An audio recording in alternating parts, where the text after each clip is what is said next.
create pop-up folder just like this. Go to your app screen. To create a pop-up folder in your app screen, all you have to need, just hold down an app to select.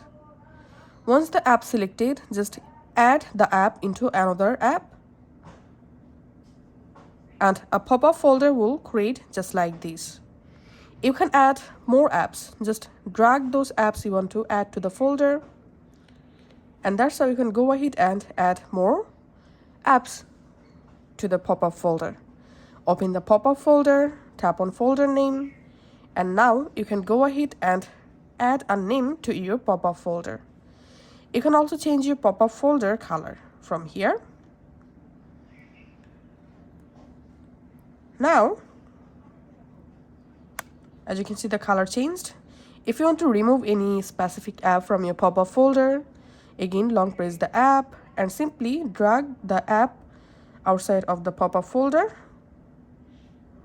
and the app will be removed from the pop-up folder. That's it.